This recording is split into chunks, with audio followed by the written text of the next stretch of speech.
เลยบ่ได้มีพิธีอย่างเด้ จังน้อยพระหิวเข่าพระหิวเข่าคือคนหิวด้วยขาคนเลย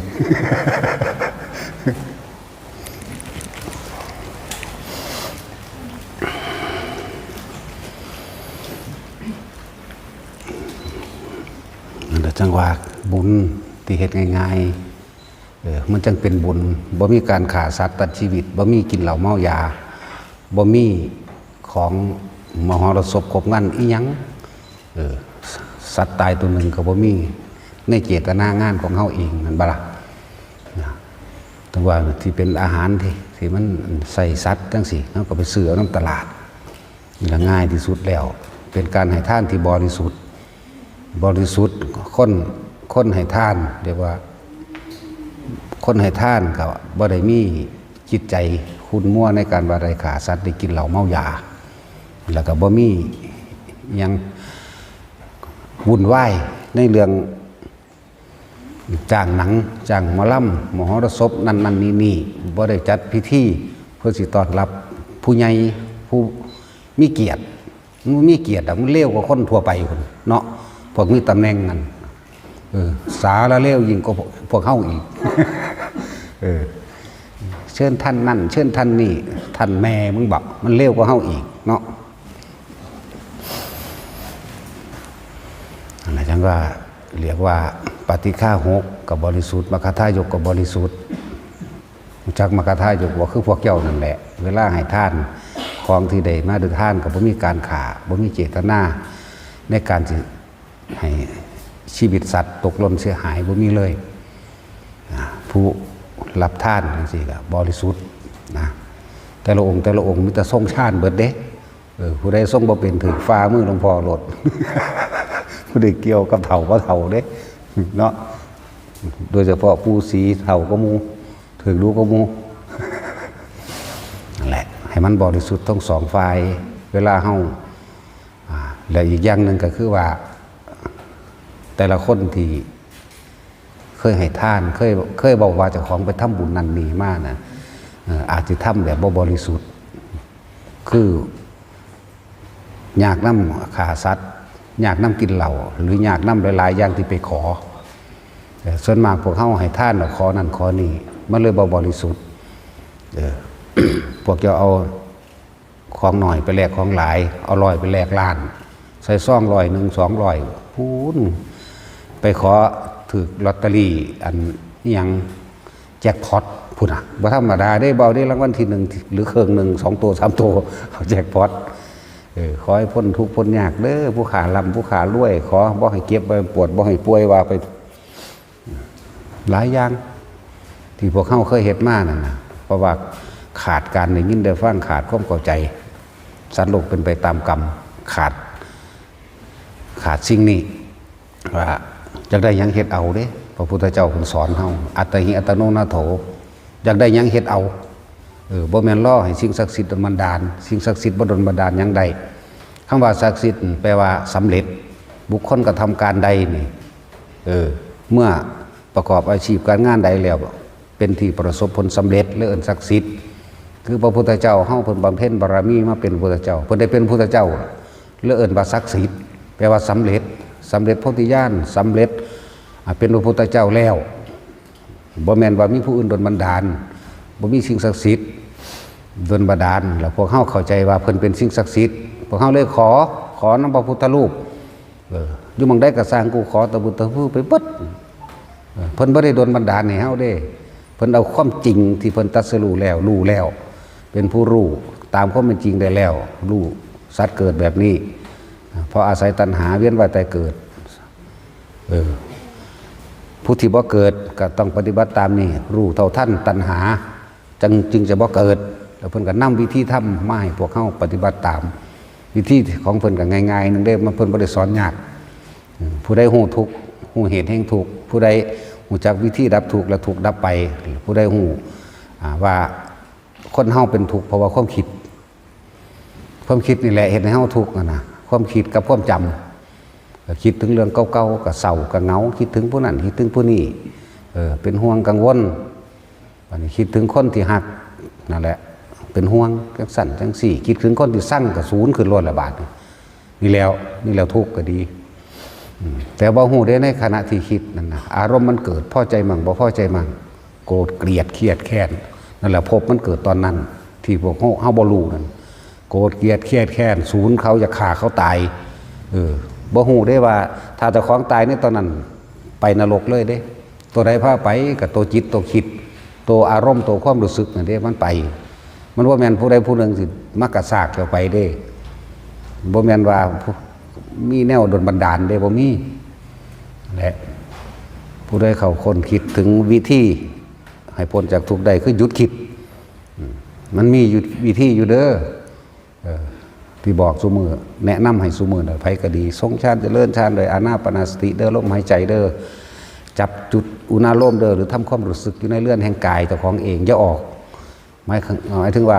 อย่าคิดออกไปหาผู้นั้นผู้นี้แต่คิดออกไปหาบุคคลอันเป็นที่รักก็เป็นห่วงกังวลแนวนั้นแนวนี้โอ้ย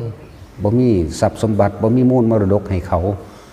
อีนั่นอีนี่ตั้งโตบ่ท่านใดๆเนี่ยเป็นห่วงหานั่นแหละทุกข์เพราะว่าคิดออกไปเป็นแบบนั้นสาเหตุแห่งทุกข์คือเฮาคิดออกไปเรื่องนั้นเรื่องนี้ถ้าเฮาอยู่กับลมหายใจกลับเข้ามาสู่ลมหายใจกลับเข้ามาทำความรู้สึกอยู่ในกายของเองความคิดมันบ่เกิดความคิดมันบ่ไปตั้งคำว่าตั้งคือคิดถึงทุกคนมีบ้านคิดถึงบ้านเห็นบ้านโลดปรุงแต่งผู้ใดเงื่อนบ้านไหนแล้วบ้านบ้านไหนแล้วกังวลในการสร้างบ้านนั่นแหละเกิดแล้วเด้นั่นน่ะพบได้เกิดขึ้นแล้วในขณะที่มีความรู้สึกว่ากังวลอยากให้แล้วอยากให้ทั่วนั่นแต่ตายตอนนั้นก็ไปละเดรัจฉานหรือเปรตไปละไปทั้งสั้นเด้วิธีการเกิดของหมูสัตว์พวกเข้านี่แหละสัตว์แม่นอันหมูหมากาไก่ได้น้ำกันนั่นแหละนี่จังว่านี่คือสาเหตุแห่งความเกิดสัตว์ทั้งหลายมันแต่เกิดเพราะว่าการคิดถ้าผู้ใดไปเกิดในโลกบัดนี้ไปคิดถึงไปมีความรู้สึกบ่พอใจเครียดกับคนที่เกลียดคนที่เฮ็ดให้เฮาบ่ได้ดังใจศูนย์ให้เขาโมโหวืออยู่แต่เจ้าของพอดียางไปน้ำศูนย์ไปน้ำขาขวางกันหัวฟาดพื้นตายซ้ำไปนรกได้นั่นเว้าคือเว้าเล่นแค่จริงเด้พวกเจ้าพวกเจ้าเคยศูนย์บ่เคยศูนย์เนาะเคยโมโหหลายกว่าบัดทุกอย่างอีกเคยโมโหยิ่งกว่านั้นอีกนั่นแหละถ้าตายตอนนั้นอารมณ์ความรู้สึกนั่นแหละว่าภพพวกเขาบ่เข้าใจอันดอกภาษาบาลีนั่นน่ะกรรมภพรูปภพอรูปภพตัณหาอุปาทานวิชชาปัจจยาสังขารปัจจยาวิญญาณังมืดตึ๊บเบิดในนี่แหละเนาะจักเป็นหยังทองกับทองไปซื้อทองได้อยู่ทองได้คล่องพร้อมแต่ว่าโดยน้อมน้ำความจริงมาเวลาเฮาคิดถึงคนที่เฮาสร้างภาพหนามันขึ้นมาโลดเด้แล้วก็เรื่องราวต่างๆที่เคยทะเลาะทุ่มเถียงตีกันมาขากันมานี่ขึ้นมาโลดเด้ปรุงไปได้เนี่ยก็เกิดอารมณ์ความรู้สึกได้บาดนี่นั่นแหละจึงบอกว่าจิตมีที่ตั้งก็หมายถึงไปคิดถึงบุคคลที่กำลังเกลียดบ่พอใจแล้วก็คิดปรุงแต่งจากฆ่าเขาจากปาดข้อมันจากมันชิบหายอารมณ์ก็เกิดนั่นแหละภพเกิดนิระยะคติภพอันนั้นอารมณ์ที่เร่าร้อนกังวลนี่นั่นแหละแต่เขาตายตอนนั้นก็ไปแบบนั้นเลยร่างกายบ่รู้เรื่องร่างกายนี่เป็นแค่เครื่องอาศัยของจิตเมื่ออาศัยอยู่ใส่ล่ะตัวจิตตัวใจนี่อยู่ใส่ก็คือความรู้สึกส่วนมากสิออกจากส่วนหัวใจของเฮาเองเวลาเฮาตกใจหัวใจเต้นแห้งๆเด้ตบขึ้นรถอย่างสั่นดีใจก็คือกันเสียใจก็คือกันนั่นแหละนี่คือวิธีการเกิดอย่างว่าต้องฟังต้องมาฝึกหัดพร้อมต้องมาเห็น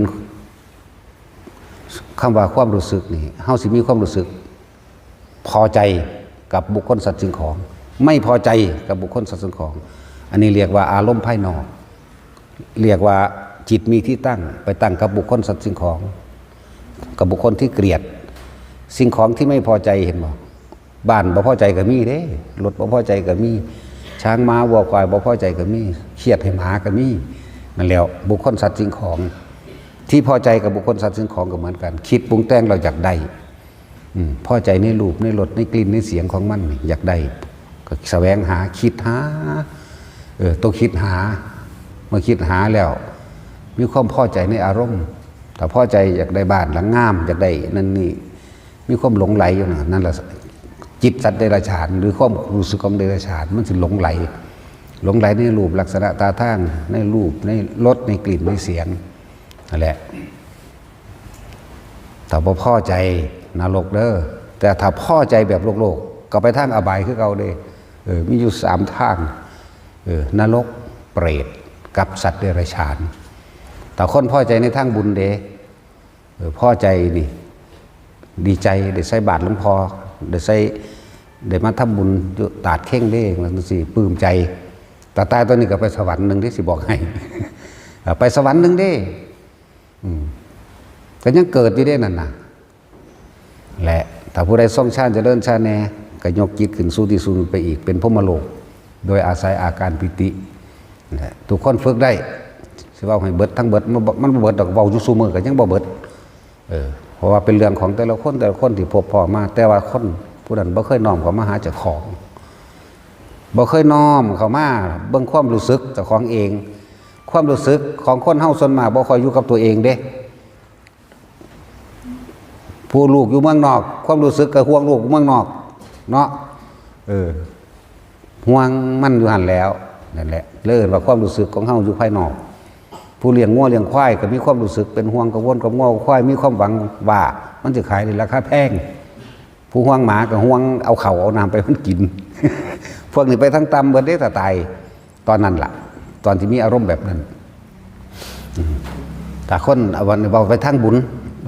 ห่วงยานบ่ได้ใส่บาตรว่าท่านห่วงยานบ่มีถวายของห่วงยานบ่ได้เฮ็ดนี่ให้นั่นน้ำเพลินห่วงเหมือนกันแต่ว่าห่วงตัวนี้เป็นห่วงที่บ่ได้ไปทำร้ายเบียดเบียนให้ผู้ใดผู้หนึ่งเสียชีวิตและทรัพย์สินห่วงตัวนี้พวกนี้จิตมันสบายกว่ากันมันสบายกว่ากันอันลักษณะนี้มันเลยไปทั้งสูงแน่ไปสวรรค์นั่นแหละจึงบอกว่าความรู้สึกของเฮาพอใจหรือโกรธเกลียดกับบุคคลสัตว์สิ่งของ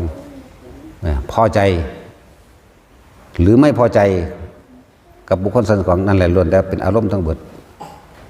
บางในความรู้สึกอยากได้ความรู้สึกอยู่กับตัวเองกลับมาเบิ่งลมหายใจนี้อันที่สอนให้ยุ่นนึกน่วงอยู่กลางคิ้วกลางหน้าผากบนหัวบังอันนี้แหละจึงเรียกว่าความรู้สึกนี่กลับมาอยู่ในตัวเองแล้วมันก็สิค่อยๆเห็นความคิดของเจ้าของเองโอ้คนเฮามันเป็นทุกข์เพราะความคิดจริงๆเนาะเป็นภาวะสัญญาอารมณ์ความรู้สึกที่ผ่านมาแล้วเฮ็ดจังไดมันสิดับสัญญาสิดับอารมณ์ความรู้สึกอันเก่าได้ก็ว่าไปจึงมีการฝึกหัดปฏิบัติเพื่อให้รู้เท่าทันความคิดเพื่อสิให้เห็นสิ่งทั้งหลายทั้งปวงบุคคลเข้าไปยึดมั่นถือมั่นเพื่อสิให้เห็นอสังขตธรรมแปลว่าจังไดแปลว่าไม่สังขารแปลว่าคิดถ้าคนเฮาไม่คิดนึกปรุงแต่งแสวงหาในสิ่งทั้งหลายทั้งปวงบ่ว่าจะเป็นรูปรสกลิ่นเสียงบุคคลสัตว์สิ่งของแล้วทำความรู้สึกอยู่กับกายตัวเองได้จนเท่าตายนี่แหละมองหนทางดับทุกข์แท้ๆอยู่ลมหายใจเฮานี่เองเป็นนิพพานไปเลยเรามาฝึกเอานั่นแหละที่เฮามาทำบุญมาทำทานอันนี้เหมือนกับว่าเฮาอาจจะเป็นหลายอย่างที่เกี่ยวกับว่าบางที่เฮาอาจจะได้ผิดพลาดไปแล้วในการฆ่าสัตว์ตัดชีวิตหรือบางที่ก็อยากทำบุญอุทิศถึงญาติพี่น้องพ่อแม่เจ้ากรรมนายเวรอาจจะมีในจิตสำนึกตนเองแล้วก็บุญอันเกิดจากการให้ทานแล้วพวกเจ้าต้องบ่ขอเด้บุญอันเกิดจากการให้ทานแล้วนี่เกิดความสงบเย็นภายในตนเองพวกเจ้าทานแล้วต้องไม่ขออยากร่ำอยากรวยอยากได้อยากดีอยากมีอยากเป็นการอุทิศผลทานบุญกุศลกรรมดีนี่จึงจะเป็นไปนี่จึงบอกว่าท่านที่บริสุทธิ์เฮาบ่ได้กังวลเรื่องฆ่าสัตว์เฮาบ่ได้กังวลเรื่องเหล้าเฮาบ่ได้กังวลเรื่องมหรสพคบงันบ่ได้กังวลเรื่องสิเอาใจประทานบ่ได้กังวลใดๆทั้งสิ้นที่นี่ก็เลยว่าคนจะขอนั่นขอนี่เด้อเวลาเฮาอุทิศผลทานบุญกุศลกรรมดีถึงมารดาบิดาญาติเจ้ากรรมนายเวรหรือสรรพสัตว์มันจังเป็นไปตามเจตนาที่เฮาอยากให้มันไปแหละเฮาได้ทานผาจังสิว่าอานิสงส์มันหลายพอดอกถ้าสิเว้าเรื่องอานิสงส์เพราะว่ามันเป็นสังฆทานพระเฮามันก็หลายกว่า400กว่าพุ่น มาบ่ทันเบิดเด้นี่มาอยู่นี่ก็สิประมาณ100จักน้อยอยู่ดอก101 102แล้วมั้งแต่มาเบิดก็126พุ่นแล้วเนี่ยหมู่สงฆ์คณะสงฆ์ก็หลายและหมู่ภิกษุสงฆ์ทั้งหลายเหล่านี้เน้นฝึกหัดปฏิบัติจิตตัวเองอย่างเดียวงานนิมนต์นั่นนี่บ่ค่อยไปบ่ไปบ่หลับเสียเวลาผู้ใดอยากทำบุญมาทำเอาเองโลดเนาะ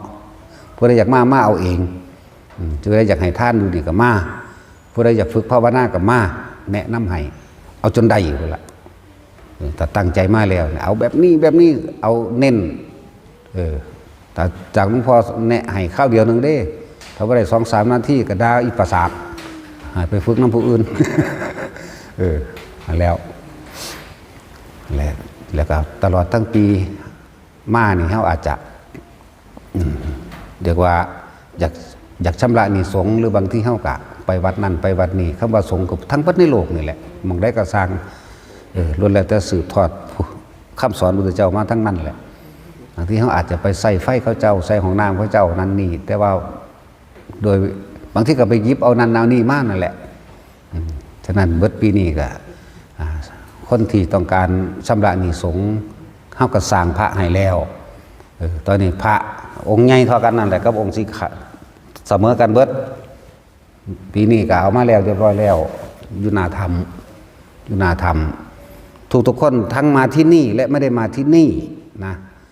หลวงพ่อรวบให้ด้วยการชำระหนี้สงฆ์คือสร้างพระชำระหนี้สงฆ์เป็นอุเทศิกะเจดีย์อุทิศถวายตรง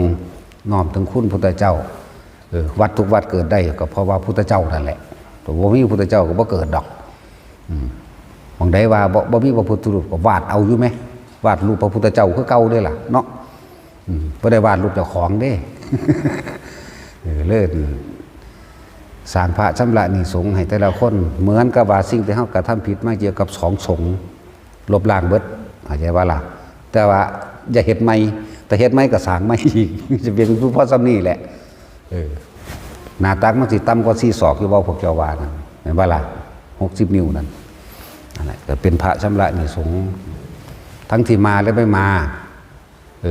แม้นแต่เป็นผู้ละบาทหรือจนถึงผู้ละล้านก็ตามร่วมแล้วได้ทุกคนอยากว่าล่ะ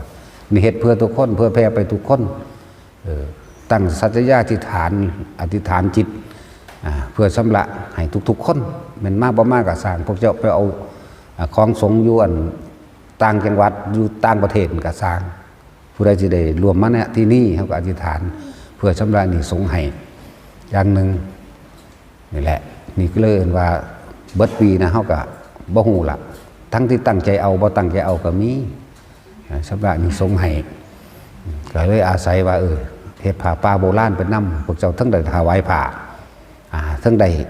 สร้างพระพุทธเจ้าพร้อมนั่นแหละกันเอาไว้เพื่อพลาดกลับมาเกิดศาสตร์ใหม่ก็ล้วนแล้วแต่ของเก่าเฮาเฮ็ดไว้เบิดแหละเหมือนกันล่ะเฮามื้อนี้เฮ็ดหยังไว้กลับไปนอนแล้วนอนหลับซ้ำตายเด้คนตื่นขึ้นมากลับไปเฮ็ดของเก่าของหมู่บ้านเข้าใจว่าล่ะเหมือนกันเลยกับศาสตร์ที่แล้วเฮาเฮ็ดหยังไว้ศาสตร์นี้ได้มาเกิดใหม่ก็เฮ็ดของเก่าน่ะบ่ได้เป็นของใหม่หรอกสิ่งที่ใหม่คือธรรมะ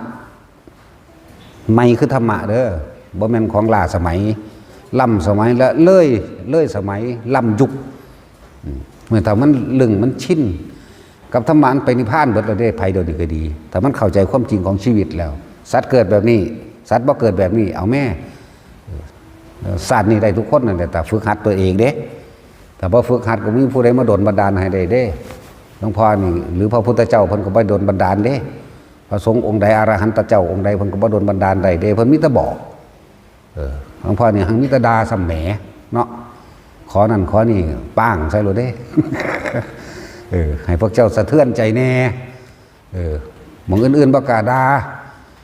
มันหยาบมันเลยต้องด่าแม่นว่าล่ะอยากให้พระเว้ามวนๆอยากให้เว้าเอาใจตั้งแต่ฟ้ามือนี่แหล้วเนาะ เรื่องสั้นผู้ได้ศีลชำระหนี้สงฆ์ก็สร้างพระให้แล้วผู้ได้อยากเห็นก็อยู่พุ่นเด้ออยู่นาธรรมเฮ็ดมนต์ดบอยู่พญานายแล้วเฮ็ดอยู่พุ่นล่ะนายสร้างใหญ่ ชำระหนี้สงฆ์อยู่พุ่น จากต้นปีมาจนว่าสิ้นปีก็จบบัดนี้ก็จะเห็นไม่เลยระวังเอาตัวเนาะส่วนการถวายผ่าต่างๆส่วนเฮาศาสตร์นี้เฮาบ่ทันได้จบกิจถึงนิพพานศาสนาเกิดมาเฮาก็มาสร้างของเก่านั่นแหละก็เลยสั่งเฮ็ดทุนไว้คนที่สร้างพระก็รูปร่างกายก็บริบูรณ์สมบูรณ์มีอาการครบ32บ่พิการบ่ง่อยเปี้ยเสียขาปัญญาอ่อนดอก1ผ่าเรียกว่าอันเป็นเครื่องอาศัยอาหารยารักษาโรคเครื่องนึ่งห่มที่อยู่อาศัยตลอดทั้งเครื่องอำนวยสะดวกทุกคนได้เฮ็ดครบเบิดอยู่ในนี้แล้วก็ได้สงเคราะห์โลกไปพร้อมเพราะว่าสิเป็นเกี่ยวกับทหารการปะทะตามชายแดนจังซี่เงินที่ทุกคนบริจาคมากกระจายออกไปสู่ทหารหลวงของชาติตลอดทั้งผู้อพยพผู้ถูกผิดภัยสงครามและคนทุกข์คนยากคนป่วยหลายแบบหลายอย่างก็ดอกถ้าผู้ใดติดตามก็สิฮู้สิเห็นว่าหลวงพ่อเฮ็ดหยังนะเฮ็ดไปให้ทั้งเบิดนี่คือกระจายบุญให้พวกเจ้าทั้งเบิดกระจายออกนะและเฮ็ดไว้ไปทั้งใดก็สิเรียกว่าบ่ตกอับก็แล้วกันคนมีบุญไปทั้งใดบ่ตกอับดอกแต่ยิ่งคนทรงชาติก็มีปลอดภัยแคล้วคลาดจากอันตรายทั้งปวงอีกทั้งหมู่ม่านทั้งหลายบ่อาจสามารถทำอันตรายใดได้ผู้ใดได้ประสบพบเหตุโดยตนเองแล้วก็สิลึกซึ้งเข้าใจในตนเองนะบ่ได้บรรยายยากเลยสำหรับผู้ที่เห็นมาแล้วพบพ่อมาแล้วมีแต่อยากให้หมู่ฝึกหัดปฏิบัตินำเป็นจังซั่นนั่นแหละสำหรับคนที่อยากชำระนิสงส์ก็ให้ชำระไปแล้วล่ะผู้ละบาดนี้มีงานอีกทีนึงก็15 ค่ำเดือน7เป็นวันจุติจิตของพระพุทธเจ้าเฮาเป็นวันจุติจิตเคลื่อนที่จากเทพสันดุสิตมาเข้าสู่พระคันมันดาอันนั้นมื้อนั้นสิเป็นมื้อที่เฮาเฮ็ดเพื่ออุทิศให้แด่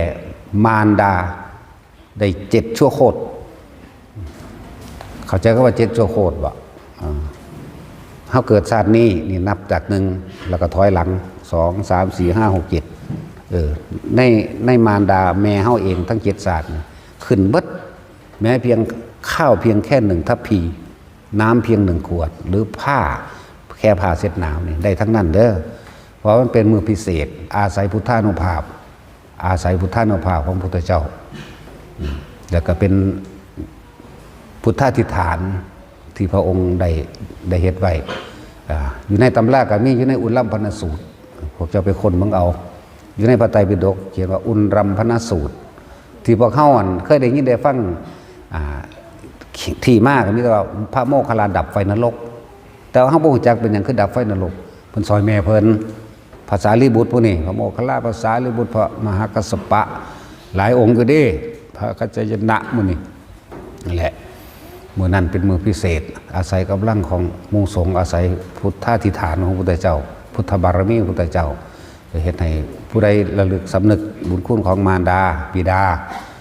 ใน15 ค่ำเดือน7ก็สิพาเฮ็ดอีกทีนึงแล้วก็สิมีการสร้างพระชำระบ่แม่นสร้างพระชำระหนี้สงฆ์เฮาสิเฮ็ดทุกสิ้นปีอยู่แล้วแต่ว่านั้นเฮาสิอุทิศเป็นอุเทศิกะเจดีย์ระลึกถึงคุณของพระพุทธเจ้า1ระลึกถึงคุณของมารดาบิดา1แล้วก็อุทิศทรงบุญให้กับมารดาบิดาเป็นต้นแล้วก็นอกนั้นก็เป็นบริวารก็มีอยู่ดอกคือมื้อนี้เฮาก็คือสิหิวข้าวแล้วล่ะคือนี่เนาะถ้าผู้ใดทรงชาญเป็นแล้วก็ทรงไว้เด้ออยากสิพาอุทิศบุญอุทิศผลทานบุญกุศลกรรมดีที่พวกเฮาเฮ็ดมาแล้วบ่ได้มีพิธีหยังอีกเด้มีแต่เว้าไปเลยเด้นี่ละเทศก็แปลว่าบอกแปลว่าสอนแปลว่าแนะแนวแปลว่าเว้าให้ฟังจักว่าล่ะเอาตั้งใจทุกหมู่ภาคกับพนมมือเบิดนี่แหละ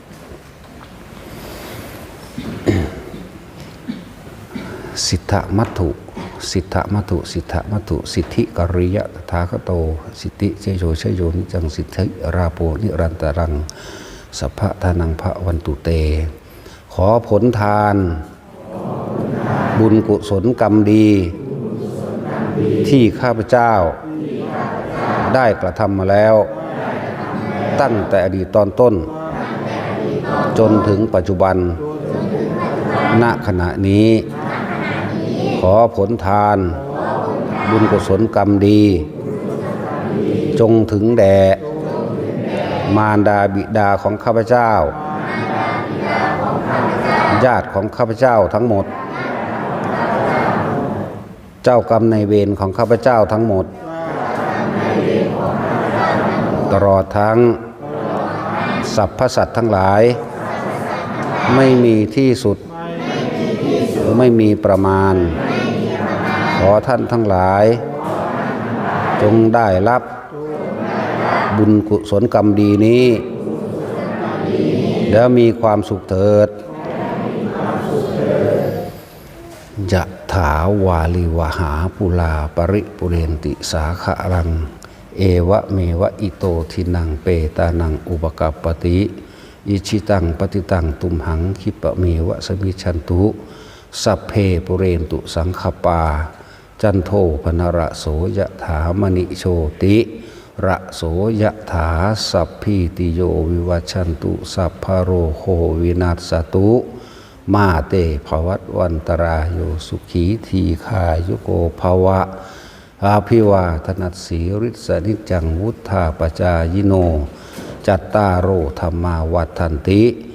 อายุวันโนสุขังพะลังสัพพะพุทธานุภาเวนะสัพพะธัมมานุภาเวนะสัพพะสังขานุภาเวนะสัทธาโสถีพระวันตุเตสาธุพุทธนังชีวิตสนัสสกาเกนะขิอันตรายโยกาตุงตถาเตโหตุสาธุไหว้พระแล้วพากันไปกินข้าว